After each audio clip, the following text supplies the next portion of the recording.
Fala, meu lindo!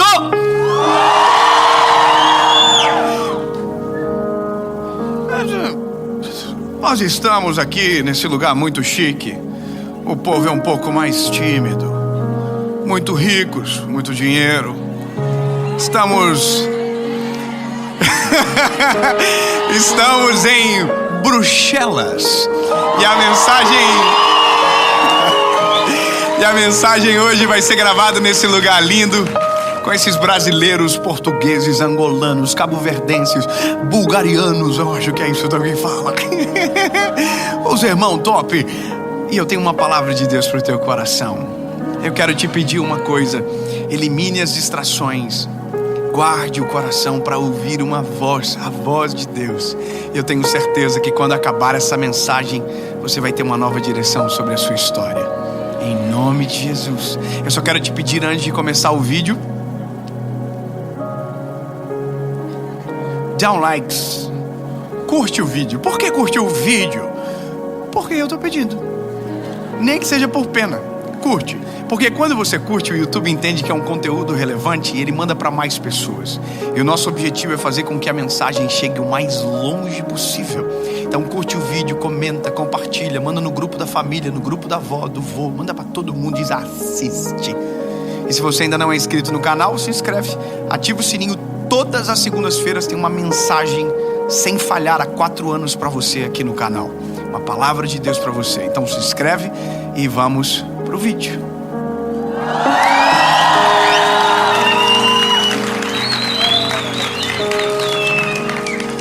Ninguém combinou nada e assim fica melhor.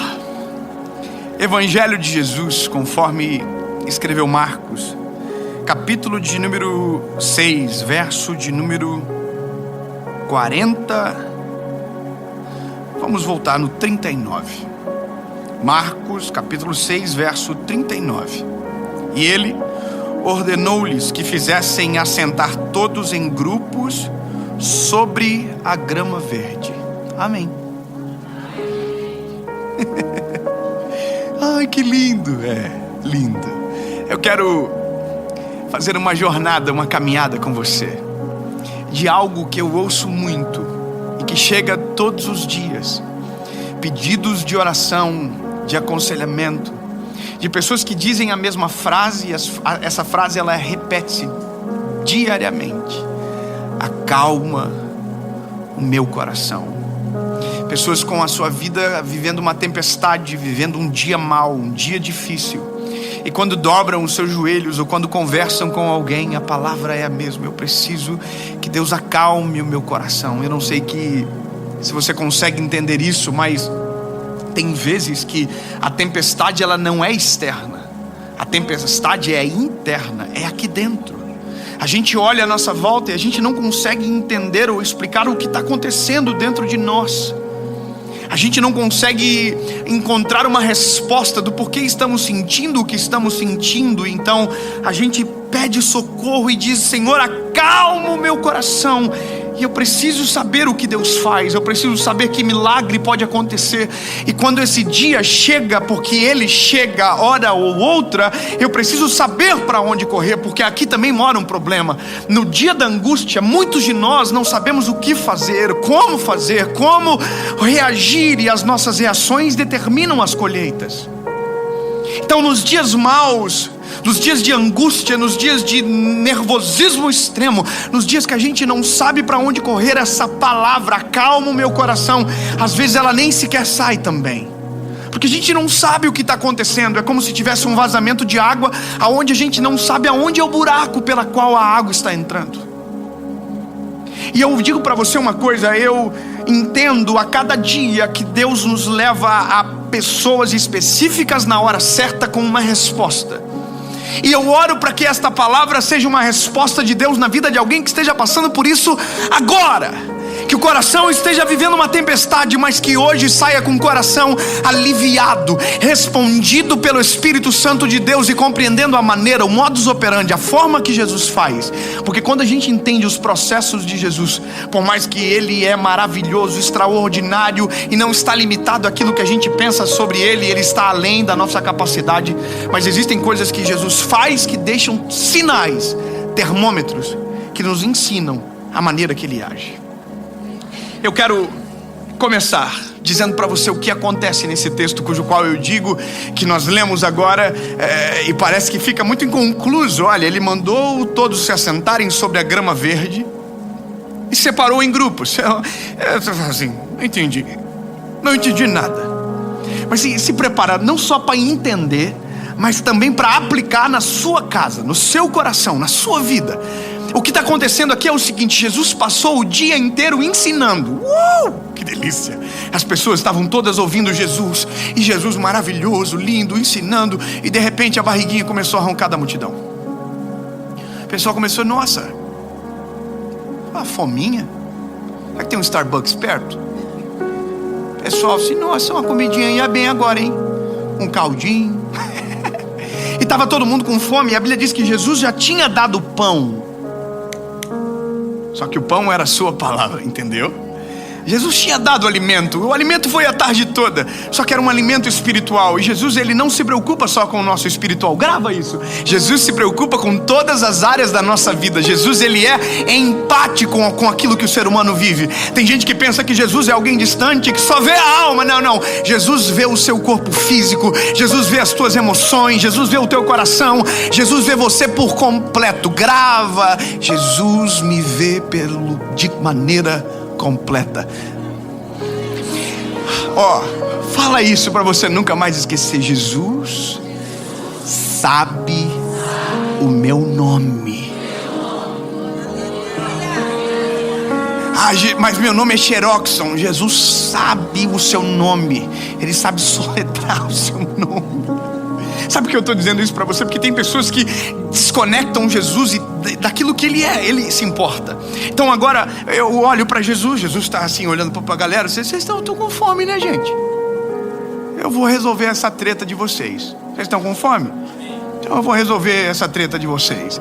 Vocês estão com fome? Então deixa para mim. Eu vou fazer uma parada maneira para vocês comer.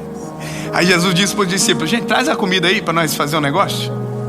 O que vocês têm de comida aí? Todo mundo já... Tem gente que detesta dividir comida. Minha esposa é assim. Ela... Como assim a minha comida? Fui eu que pedi. Essa é minha. Irmão, imagina o discípulo: mas como assim? Nós não temos nada, a gente já comeu também tudo, não tem mais nada, acabou, tá todo mundo com fome. E aí só que a Bíblia diz que tem um discípulo que vai pro meio da multidão dizendo: alguém tem alguma coisa aí, alguma coisa para comer, alguma coisa? Aí tinha um menininho bonitinho que fala assim: eu tenho isso aqui. O que é? 5 pães e 2 peixinhos. Aí levaram para Jesus. O discípulo falou assim: Jesus, está aqui, ó.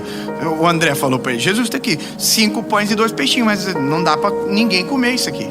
Era muita gente, era muita, mais de 5.000 homens, muita gente. Aí Jesus diz: não, dá aqui para nós, porque pode ser pequeno para você, para Jesus nada é. Eu vou repetir: para você pode ser pouco, para Jesus é um milagre acontecendo. Sabe, para você pode ser pequeno, para Jesus é uma possibilidade de milagre. Jesus, meu lindo, meu Deus, delícia ouvir isso aqui. Jesus pegou o pãozinho, os peixinhos top, abençoou, pediu os cestos. Só que aqui começa uma parada que eu sou apaixonado. Jesus colocou a casa em ordem. Isso aqui é maravilhoso. Jesus chamou os discípulos e diz o seguinte: olha, antes de eu multiplicar, antes de eu fazer o milagre, eu quero que vocês se organizem. Você está entendendo o que Jesus está dizendo? Antes de eu fazer o milagre, vocês vão ter que colocar a casa em ordem. Se organizem. Jesus nunca vai multiplicar o caos Se a sua vida está um caos, arrume a casa antes de pedir para Ele entrar, porque se Ele multiplicar agora, o caos aumenta, mas se você colocar a casa em ordem, o milagre chega. Jesus nunca irá multiplicar o caos. Grava isso. Tem gente que vive uma vida inteira totalmente errada, fazendo tudo de errado, mas quando o calinho aperta de Jesus, faz agora o milagre, parece que eu vejo Jesus dizendo: ei, bebê, calma, arruma a casa primeiro, prepara para o milagre chegar, porque senão não vai dar certo. Você tem que imaginar a cena: Jesus está com 5 pães e 2 peixinhos na mão, tem um monte de gente, tudo morrendo de fome. Já pensou se Jesus começa a multiplicar alimento, pão, peixe? Imagina a treta que ia dar, a confusão, de nego dando soco na cabeça do outro. Isso aqui é meu, que vai acabar, e o povo tudo revoltado, e dá o meu, comida aqui, e esse é meu pão, ele falou que era meu pão, isso aqui, pá, e briga, e tiro, e confusão. Jesus não vai multiplicar o caos. Eu quero que você entenda que nós, para vivermos aquilo que o Senhor quer, para colhermos dos milagres que só Ele pode fazer, haverá coisas que nós também teremos que fazer, decisões que nós também teremos que tomar, porque se o milagre chega sem que o caos esteja resolvido, o caos vai aumentar. Meu lindo, tem gente que deseja muita coisa, que pede para Deus muita coisa, mas se Deus desse tudo o que você pedisse, meu lindo, a tua vida estava pior do que está, porque o caos iria aumentar. Você não pode receber aquilo que você não está preparado. Você não pode viver aquilo que você não está preparado, porque aquilo que é bênção pode se tornar uma maldição se chegar na hora errada. Eu posso te dar um conselho? Eu posso te dar um conselho bem simples. Coloque a casa em ordem, conserte o coração, arrume a sua volta, organize. Eu acho lindo, porque o cenário é simples. Jesus diz: vão para a grama, assentem na grama verde. Por que dar o detalhe da grama verde? Por que não falar só grama? Jesus está dizendo: vão para um lugar limpo, vão para um lugar limpo, sai do meio da sujeira. Você quer viver um milagre? Sai do meio da sujeira. Eu vou repetir: quer viver um milagre? Sai do meio da sujeira.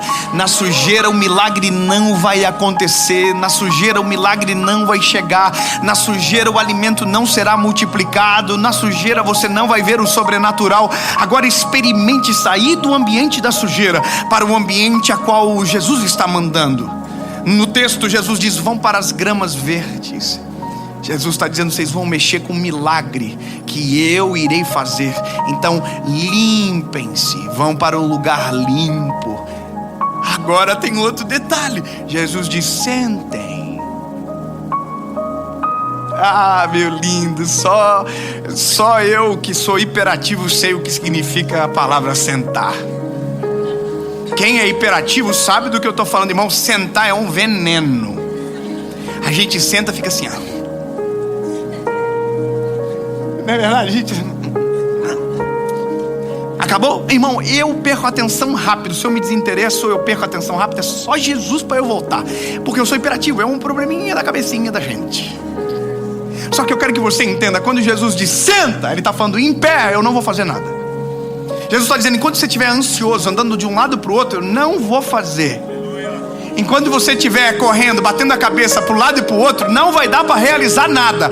Coloca o coração no lugar, senta, baixa a bolinha, limpa, senta. Ele está dizendo: santifica, purifica e senta, descansa.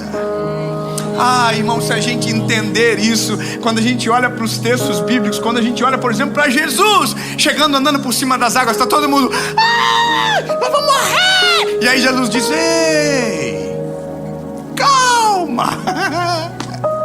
Jesus é maravilhoso, irmão. Está o cego Bartimeu dizendo: Jesus, filho de Davi. Jesus diz: vem cá, vem pertinho. Ei, calma.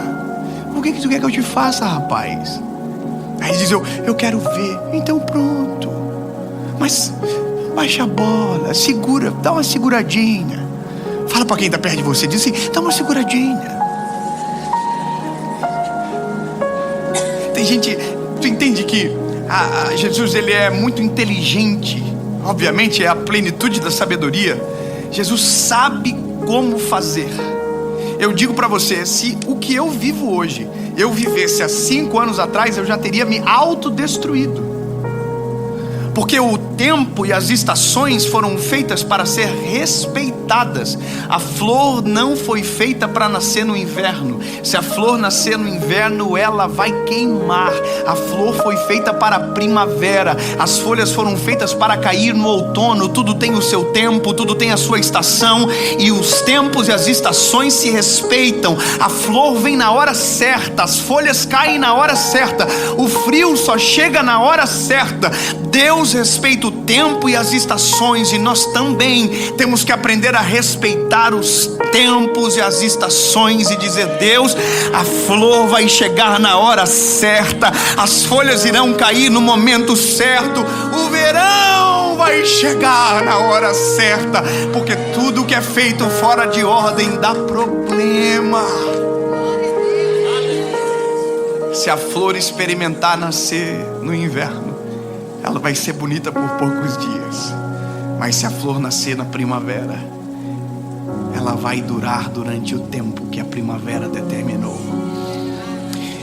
Eu acho lindo porque Jesus, ele é incrível. Jesus diz para o Pedro: Pedro, acalma, Pedro, relaxa. Jesus nunca acalmou a tempestade externa antes de acalmar a tempestade interna. Eu vou repetir para que você entenda. Jesus nunca acalmou uma tempestade externa antes de acalmar a tempestade interna. Deus se preocupa com o que acontece à sua volta, mas muito mais Deus se preocupa com o que acontece dentro do teu coração. Até porque a palavra diz: do coração do homem procedem as saídas da vida. Se o teu coração estiver com problema, tudo à sua volta vai dar problema. Então, antes de tentar consertar o entorno, se preocupe em consertar o interno. Se preocupe com o teu coração. Jesus acalma o meu coração. Antes do pão ser multiplicado, antes do alimento, do milagre, da provisão chegar, acalma o meu coração. Eu vou te falar uma coisa. Eu gosto de ser temporal e, sabe, com um exemplo prático para a gente entender. Você já comeu com pressa? Alguém já comeu com pressa? O que acontece se você comer com pressa?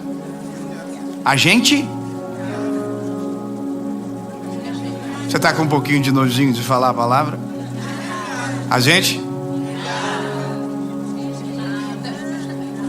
Porque pode até entrar e a gente não engasgar, mas como caiu torto, como a gente está, sabe, num ambiente... Irmão, eu queria contar uma história minha, mas é melhor não contar. Tem gente que nem tomou café, vai ver um negócio desse, vai ficar... Irmão, melhor não, deixa. Eu só quero que você entenda que quando você faz algo de maneira errada, por mais que tenha vindo certo, não vai te fazer bem. E meu lindo, a comida pode ser maravilhosa, mas se você comer da forma errada, ela não vai te fazer bem. Por isso que eu amo a forma que Jesus diz: senta. Jesus está dizendo: calma, segura, senta. A gente tem que começar a olhar para as nossas expectativas de milagre. Como nós estamos esperando aquilo que nós queremos? De que maneira? Nós temos que agir, mas não desesperar. Nós temos que agir, mas não, sabe, tentar passar na frente de Deus. Imagina que num cenário de fome, todo mundo está com fome. Mas entenda que o que Jesus está fazendo é: gente, olha, eu vou alimentar todo mundo, vocês confiam em mim? Quando é Deus que faz, ninguém toma a frente de ninguém. Eu quero que você compreenda: não existe assento VIP quando se trata de Jesus. Não existe prioritários quando se trata de Jesus. Quando se trata de Jesus, é para todos, é para o povo. Eu quero que você grave: Jesus nunca faz nada por alguém, Jesus sempre faz pelo seu povo. Tudo que Jesus faz por mim, Jesus faz por você também. Tudo que Jesus faz por você reverbera em mim também. Somos um corpo só. Então às vezes a gente não quer sentar porque a gente tem medo de que alguém receba antes de nós. Irmão, você já viu saída de avião, que agonia que dá a gente que está lá na última poltrona, levanta para sair primeiro do que quem chegou primeiro? Eu tenho muita vontade de colocar o pezinho no corredor. Nossa, caiu, que dó. Irmão, vai todo mundo sair do avião igual, né? Que coisa. Mas parece que dá um desespero. Eu fui entrar no avião agora, irmão. Eu não sou muito irritado, não. Eu sou sanguíneo, irmão. Eu sou igual a bombinha, aquelas bombinhas de festa junina. Paviozinho bem curtinho, mas a explosão é bem fraquinha também. Irmão, eu tô no avião, eu tô top, arrumando a minha malinha pra colocar. Daqui a pouco um doidinho pegou e passa a mala na minha cabeça assim, e colocou no BIM. O BIM é um negócio que coloca ali as malinhas em cima. Mas irmão, passou assim, ó, bateu na minha cabeça. Já Senhor, por seus anjos aqui, Senhor, senão... Aí eu segurei meu coração, eu não olhei para trás. E irmão, quando eu menos espero, passa outra mala e vem aqui, ó, na minha orelha. Eu olhei para trás e falei, What are you doing, man? E o homem falou, o homem era chinês, irmão. Eu falei, nós vamos pro mesmo lugar, rapaz. Aí eu meti um portuguesão. Vamos pro mesmo lugar, irmão? Posso colocar minha mala também antes de tu arrancar minha cabeça com a tua? Aí o cara falou, irmão, deixa eu te falar, todos têm o seu lugar. Deus sabe quem você é. Ninguém vai tomar o teu lugar. Você não precisa ter o desespero. Você não precisa tentar fazer rápido. Não. Ei, limpa. Na empresa, na vida, é tudo igual, meu lindo. Observa, se você tem um problema, não dá para ter um outro problema maior. Você tem que resolver o menor. Irmão, se você não sabe administrar recursos, se você já faliu uma vez, antes de ter recurso de novo, você tem que aprender a administrar. Você está entendendo o que eu estou dizendo? Porque senão você vai falir muito mais pior do que na primeira vez. Tem coisas que a gente tem que consertar primeiro para depois resolver. Irmão, você foi um péssimo namorado, você tem que aprender a tratar uma mulher antes de namorar de novo, senão você vai perder tudo que você pegar. Nossa, falei sem querer isso, né? Mas tem gente que só maximiza o caos. Agora eu entenda, se você maximiza o caos, Jesus nunca faz nada no meio do caos. Pronto. Eu acho lindo porque todos sentaram. E pronto, esse é o segredo. Se é o que você precisa, eu sei o que eu preciso. Eu sei o milagre que eu preciso. E eu sei que o milagre não é meu, no sentido de que eu possa fazer alguma coisa. Eu só tenho um trabalho, na verdade 2. Eu tenho que limpar-me. E quando eu digo limpar-me, é sair do lugar, às vezes, da sujeira que impede do milagre chegar. As nossas atitudes muitas das vezes são os maiores impeditivos de os milagres de Deus chegar na nossa casa. As nossas condutas são impeditivos de o milagre chegar na nossa casa. É difícil admitir, mas muitas das vezes o milagre está à porta. Ele só não chega porque a gente não muda. A gente não aceita ser moldado e transformado por Deus. Eu sei que Deus faz, lindo, mas a gente tem que aprender a começar a consertar os nossos problemas. Porque sabe de uma coisa? Nós vivemos culpando Jesus, o resultado das nossas péssimas escolhas. E aí quando tudo dá errado, a gente diz, Jesus, se o Senhor não vier, eu estou no sal. Mas foi você que fez tudo. Então sai desse lugar, vai para a grama verde, senta. E o que acontece depois? Bom, o que acontece é isso aqui. Jesus pega o pão, pega o peixe, divide em 12 cestos. A conta já não fecha aqui, né? Porque você tem 5 pão, como que você divide em 12 cestos? A conta não fecha porque se você tem 2 peixes, como que você divide em 12 cestos?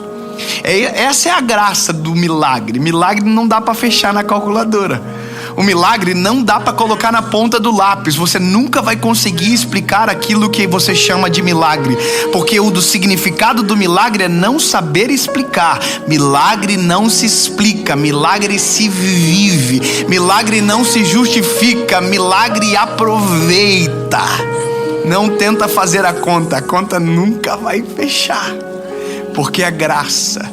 Jesus dividiu 12 cestos. A multidão se assentou em grupos e os discípulos começaram a passar.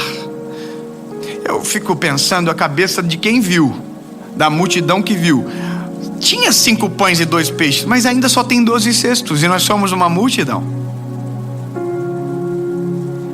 Só que, entenda, o milagre aconteceu uma vez. Você acha que o milagre vai parar de acontecer? Se já está dividido em 12 cestos, o milagre já começou.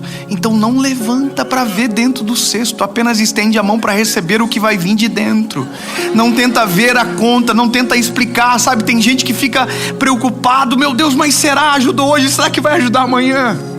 Fez um milagre hoje, será que vai ter milagre amanhã? Isso é o Deus da provisão e do cuidado. O maná era exatamente assim. O maná caía todos os dias no arraial, e você não podia guardar o maná para o outro dia, porque senão ele iria apodrecer. O que Deus está falando é: eu cuido de você hoje, eu cuido de você amanhã, eu cuido de você depois de amanhã, eu cuido de você para sempre. Eu cuidei ontem, eu vou cuidar hoje, eu vou cuidar amanhã. Eu sou, entendeu? É o Deus dizendo: eu sou o Deus que cuida, o Deus que zela, o Deus que... Não tente olhar dentro do cesto. Eu só estou traduzindo em palavras aquilo que a gente faz com atitudes. A gente recebe um milagre hoje e amanhã a gente já está descabelando: mas será que ele vai fazer amanhã? Lindo se ele fez hoje. O que impede ele de fazer amanhã? A não ser que você sair da grama verde, levantar e ir para o lugar onde você estava. Então só fica no mesmo lugar. A Bíblia termina a história com todos comendo e sobrando cestos.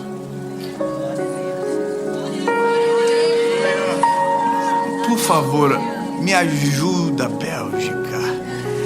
O milagre não vai acabar.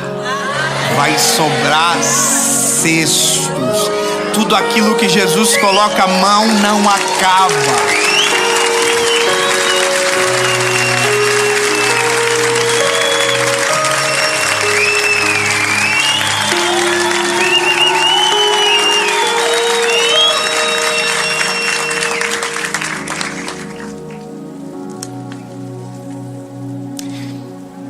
Vai sobrar cestos do milagre.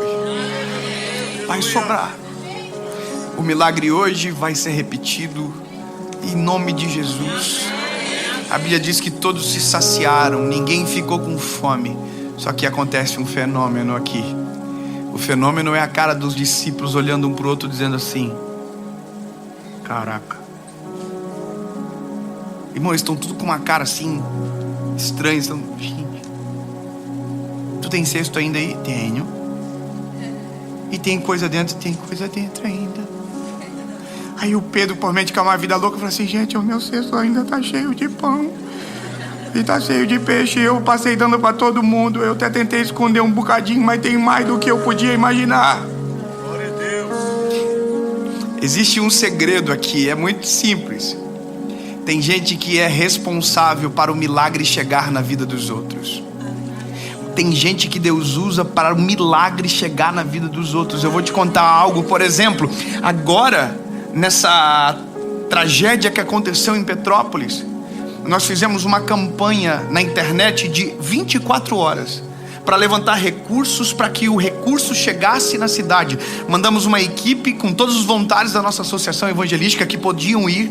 Eles viajaram a madrugada inteira, demoraram quase 18 horas para chegar na cidade, e nós levantamos R$60 mil em 24 horas.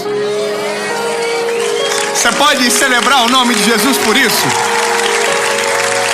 Agora, eu vou dizer o que é isso. Os R$60 mil que veio para nossa mão e que não é para nós, foi para o povo de Petrópolis, saiu do cesto de alguém.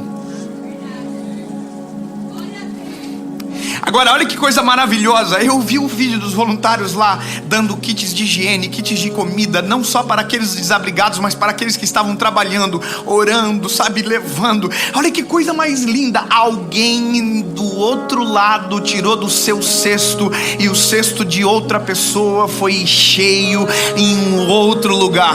Todas as vezes que você entende que o milagre que Deus te dá não foi feito para você esconder, você faz com que o milagre se multiplica. Quando você lança na mão, na vida de alguém, o milagre que você recebeu, o milagre na sua vida não vai acabar.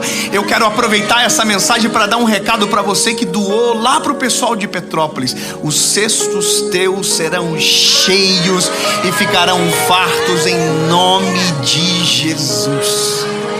Se Deus te deu a oportunidade de segurar o cesto ao invés de estar assentado ao chão, não esconda o que está no cesto. Todo mundo está assustado. A Bíblia diz que eles guardam o cesto de comida no barco. E Jesus diz: vaza todo mundo daqui, porque agora eu vou despedir a multidão. Jesus é maravilhoso, irmão. Jesus está dizendo: vocês estão com cara estranha para dar tchau para essa galera bonitona aqui. Vaza todo mundo. Jesus falou assim: meu lindo. Jesus falava assim: ô meu lindo. Jesus era top, maneiro. Que lindo. Eu fico imaginando. Gente, vamos para o outro lado, que eu vou despedir a multidão e vou subir para orar, e daqui a pouco eu encontro vocês. O povo, tá bom, entrou no barco. Eu já contei essa história outras vezes. Mas o que eu acho lindo é Jesus ficando para olhar no olho de cada um e falar assim: comeu? Tava gostoso? Pode ir embora. Beijo. Tchau, gente. Fica com Jesus. Top. Pessoal tirando selfie, foto. Jesus nunca deixa algo inacabado. Ele começa, ele termina. Quando Jesus lavou os pés dos discípulos, a toalha estava nos ombros. Quando ele terminou de lavar os pés, ele secou. Jesus nunca deixa nada inacabado. Portanto, acalma o coração, bebê. Relaxa, elimina o caos e pode ter certeza que quando o caos for reduzido, o seu lugar for o adequado e o teu coração estiver em paz, os cestos serão cheios de pães e de peixes e o milagre chegará para você.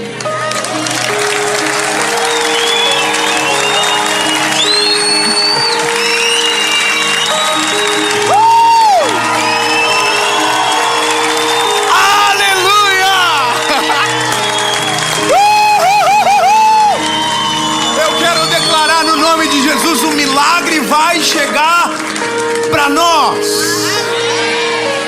Deus, em nome de Jesus, Pai, nós oramos neste lugar. Nós entendemos a Tua palavra é viva, ela é real, ela é verdadeira, ela constrange. Entendemos, o milagre às vezes demora porque a gente ainda está no ambiente errado. O milagre às vezes demora porque a gente está inquieto. Jesus, que essa imperatividade saia da gente. Que a gente acalme o coração para que a gente possa viver aquilo que o Senhor tem. Que a gente pare de tentar passar na tua frente e deixe o Senhor controlar a circunstância. Para que a gente tente parar, para que a gente pare de tentar acelerar aquilo que vai chegar na hora certa na nossa vida, no momento certo na nossa casa. Deus, em nome de Jesus, estamos no lugar certo. Nosso coração se acalma, o caos é dissipado. Estamos preparados para receber o milagre. Em nome de Jesus. Amém.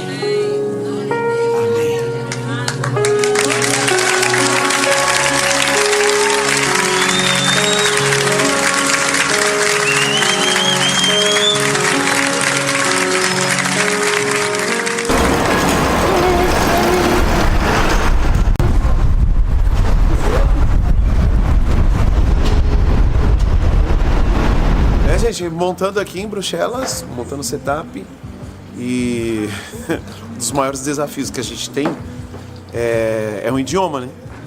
Porque Madrid foi espanhol a gente dá, já ser pretito, sabe?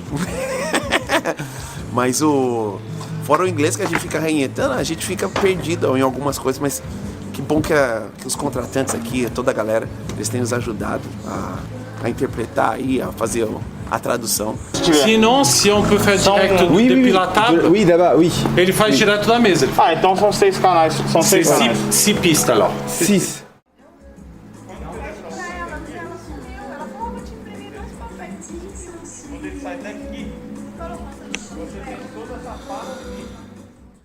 O que Jesus falou?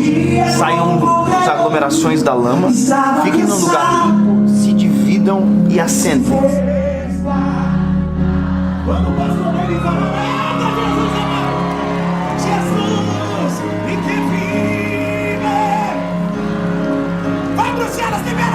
Eu falei, um anjo de luz.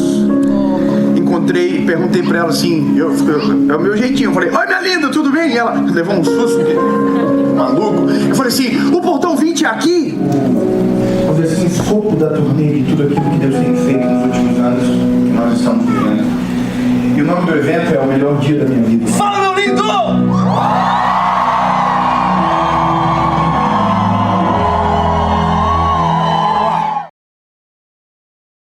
아가입니다. 논리적으로 지금쯤이면 어머니가 돈을 보내셨어야 했어요. 하지만 그녀는 그것을 보내지 않았습니다. 어쩌면 지연되었을 수도 있습니다. 위치. 그러나 날마다 나는 학교가 곧 시작되는 것을 봅니다. 수업료가 없을 뿐만 아니라 300위안도 듭니다. 월 생활비도 삭감됐다. 지금까지 그녀는 나에게 항상 적극적으로 연락해왔다. 나는 그녀의 전화번호도 없고 상하이에 있는 멀리 있는 주소로 달려가 그녀가 왜 갑자기 사라졌는지, 왜 내가 그녀를 가장 필요로 할 때 바로 전화를 끊었는지 물어볼 수도 없습니다. 그것은 돈 낭비입니다.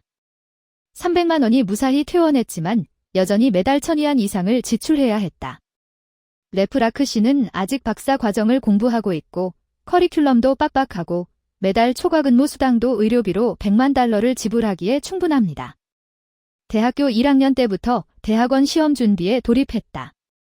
그러나 이제 마을 비서는 통조림 술과 쌀까지 포기합니다. 내년에는 멀리 일하시는 가족들의 소지품을 모두 모아 자력으로 농사를 지을 예정입니다. 우리 삼촌도 담배를 끊을 거예요. 발에는 휴식이 필요합니다. 하지만 그는 여전히 나가서 돈을 벌고 싶어 하지 않았습니다. 이모님은 너무 말랐는지 걱정돼서 빨간 눈으로 나를 쳐다보셨어요. 이미 마을에 분명한 분열이 있었던 지금 왜 모든 것에 집중해야 합니까? 공부를 하고 있으면서도 자녀가 대학에 진학해도 계속 공부하기를 원하는 가족이 있는가 하면 자녀가 중등학교를 졸업하자마자 바로 공장에 강제로 노동자로 보내져 돈을 벌어 가족을 부양하는 가족도 있습니다. 나는 시골에서 고용된 노동자로 일하는 같은 또래의 소녀들을 많이 봅니다. 나는 또한 마을에서 나보다 2살 많은 여동생이 결혼 준비를 위해 아빠를 데리고 오는 것을 보았다. 나는 그녀처럼 되고 싶지도 않고 포기하고 싶지도 않습니다. 그 여름 내내 나는 항상 돈을 버는 방법을 생각하고 있었습니다. 산에 올라가서 대나무를 베고 약을 캐고 강에 내려가서 개와 달팽이를 잡는다. 그런 것.